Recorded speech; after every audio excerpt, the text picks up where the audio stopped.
늘리는 법, 언어의 한계는 세계의 한계다. 박일환. 들며. 국어교사 생활을 오래 하는 동안 국어책도 여러 차례 바뀌었다.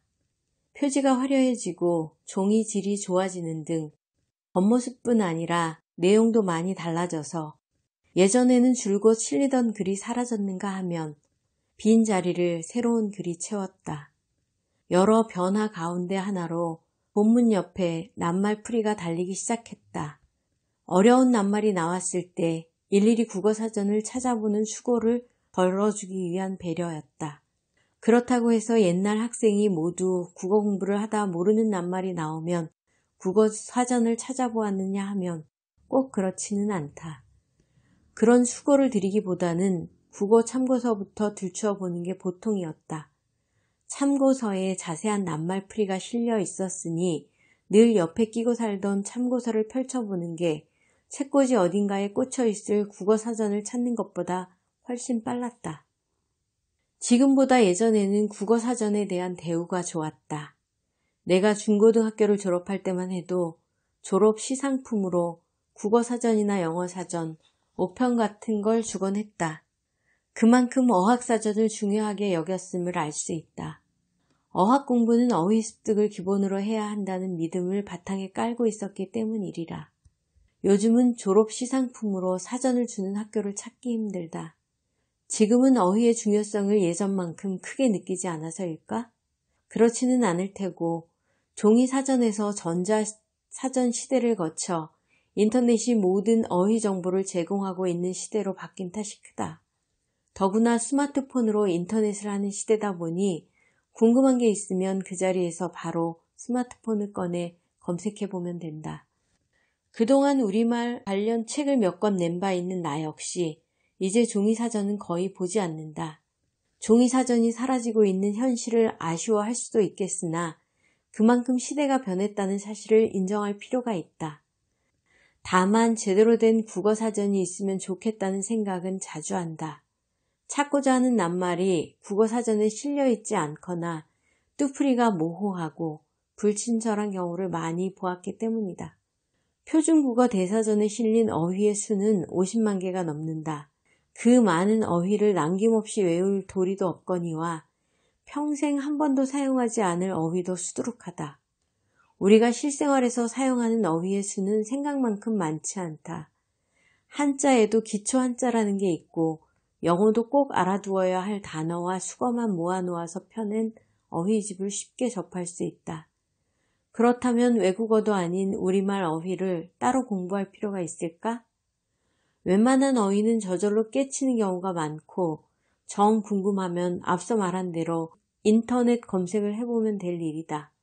국어학 전공자, 작가나 출판 편집자가 되고자 애쓰는 이가 아닌 보통 사람이라면 굳이 우리말 어휘 공부를 체계적으로 할 필요는 없다. 그렇다고 어휘가 중요하지 않다는 뜻은 아니다. 오히려 어휘의 중요성이 날로 커지고 있는 중이다. 체계적으로 배울 필요까지는 없을지라도 어휘 공부는 선택이 아니라 필수에 가깝다. 대화를 하다 보면 가끔 말이 통하지 않는 사람을 만날 때가 있다. 대체로 3가지 이유 때문이다. 우선은 서로 관심사가 달라서 그럴 수 있다. 영화를 좋아하지만 스포츠에는 관심이 없고 스포츠는 좋아하지만 영화에는 관심이 없는 사람 사이에서 공통 화제를 끌어내기란 무척 어렵다. 2번째는 정치 이념이나 종교 성향이 다른 경우다. 정치와 종교 영역은 자신이 추구하는 신념이 확고하기 때문에 자신의 생각과 다른 견해를 받아들일 여지가 거의 없다. 마지막으로 상대방의 어휘력이 빈약할 때도 대화를 이어가기 어렵다. 기초 상식이라 할 만한 어휘도 알아듣지 못하는 상대라면 신뢰와 호감도가 떨어질 수밖에 없다. 어릴 때 물에 빠진 적이 있어서 그때의 트라우마 때문에 물이 많은 곳에만 가면 겁이 나요 라고 했을 때 트라우마가 뭐예요? 라고 하거나 담배 안 피우는 사람은 혐연권을 주장한 권리가 있어 라고 할 때 혐연권? 흡연이나 금연은 들어봤어도 혐연은 처음 들어보는 말이네 라고 한다면 답답함을 느끼지 않을 도리가 없다. 이는 상식 부족에서 기인한 것으로 앞의 두 경우보다 심각하다. 예를 든 내용은 상황을 단순화한 사례지만 사회 문제나 여성 문제 혹은 문화 전반에 관한 이야기를 할 때 조금만 깊이 있는 대화를 나누면 입을 다무는 사람들이 있다. 그런 사람은 자연히 대화에서 소외되거나 폭넓은 사회관계를 이어가기 힘들다. 만일 아르바이트나 임시직으로 채용되어 일할 때 주휴수당이라는 말을 모르는 사람이라면 자신이 정당하게 지급받아야 할 임금을 요구할 수 있을까? 커다란 보름달을 뜻하는 슈퍼문이라는 말을 몰라서 동네 슈퍼의 문으로 알아듣는다면 부끄럽지 않을까? 빅모는 다른 사람의 장모를 뜻하는 말인데 어제 제 빅모님이 돌아가셨어요 라고 말해놓고 그게 틀린 줄도 모르는 사람이 있지 않을까?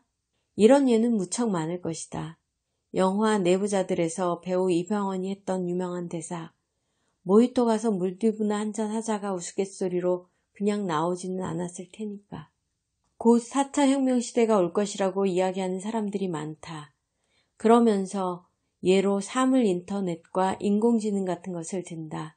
사물 인터넷 IoT는 원거리에서 인터넷을 통해 사물을 작동시킨다는 의미이고 인공지능 AI는 인공지능의 영어 약자다. AI는 조류독감을 뜻하는 약자로도 사용되므로 둘을 구분할 줄 알아야 한다. 처음에 신문에서 IoT, 사물 인터넷을 발견했을 때 앞에 스펠링이 I의 대문자인지 L의 소문자인지 몰라서 헷갈렸던 기억이 난다. 정확한 용어를 모르는 상태에서 마주치다 보니 서체에 따라 I로도 보이고 L로도 보였다. 무슨 말인지 검색해보고 나서야 제대로 정체를 파악할 수 있었다. 이렇듯 하루가 다르게 쏟아지는 말을 따라잡는 게 힘들 때가 있다. 시대 흐름에 뒤처지지 않으려면 그런 용어를 부지런히 익혀두어야 한다. 더불어 유행어도 적당히 알아두면 사회생활을 하는데 유용하다. 한때는 궁서체라는 말이 유행하더니 최근에는 급식체라는 말이 사람들 입에 오르내린다. 이 말은 사전적인 의미만 알아서는 해독을 못한다. 궁서체로 쓴다라고 하면 진지한 내용을 담아서 쓴다는 말이다. 급식체는 요즘 청소년이 쓰는 이상한 문장 구조의 말을 탔는데 학교에서 급식을 먹는 학생이 재미삼아 쓴다고 해서 그런 이름이 붙었다. 유행어를 말장난에 치우친 가벼운 언어로만 취급해서는 안 된다. 모든 말은 필요에 의해 생겨나기 마련이므로 어느 것이 가치 있고 없는지를 따지는 일은 부질없다. 유행어를 적절히 사용하면 대화가 즐거울 수 있다. 한편 유행어를 통해 시대상을 파악해보는 일도 흥미로운 작업이다. 이 사전에서는 찾을 수 없는 말이지만 최근에 금수저와 흑수저라는 말이 사람들의 마음을 어떻게 파고들게 되었는지를 생각해보면 알 수 있는 일이다. 글쓰기가 점점 중요해지는 시대이다. 글쓰기 요령을 담은 책이 쏟아져 나오고 있으며 판매량도 상당하다고 들었다. 뿐만 아니라 글쓰기 강좌도 여기저기서 열리고 있다. 요즘은 상급 학교 진학이나 회사에 취업하기 위해 자소서, 즉 자기소개서를 작성해서 제출하는 게 기본이다. 글쓰기 훈련이 제대로 되어 있지 않은 사람은 비싼 돈을 들여 남에게 대피를 부탁하거나 첨삭 지도를 받는다. 사회에 나가서도 각종 보고서나 평가서 따위를 작성해야 할 일이 많다. 자기 표현의 시도를 맞아 자기 이야기를 글로 쓰고 싶어하는 사람도 늘고 있다. 글쓰기 책이 많이 팔리고 글쓰기 강좌가 성행하는 이유는 그런 현상과 관련이 있다. 다른 능력이 뛰어나도 글쓰기를 못하면 자신의 능력을 충분히 발휘하지 못하는 시대가 되었다. 글을 잘 쓰기 위해서도 어휘를 많이 알아야 한다. 어휘 없이 문장을 만들 수 없음은 당연하며 어휘는 결코 문장의 하위 구성물에 불과한 것이 아니다. 어휘는 문장의 중심을 이루는 뼈대이자 핵이다. 어휘는 문장의 중심을 이루는 뼈대이자 핵이다. 어휘와 어휘를 매끄럽게 연결하고 비문을 만들지 않는 것이 중요하지만 어휘가 빈약한 상태에서는 모든 것이 물거품이 되고 만다. 글을 통해 드러내고자 하는 핵심은 적확하게 사용된 어휘를 통해서 드러난다. 반대로 문장이 아무리 미려해도 잘못 사용한 어휘가 들어있으면 그 문장은 가치를 상실한다. 어휘 늘리는 법. 언어의 한계는 세계의 한계다. 박일환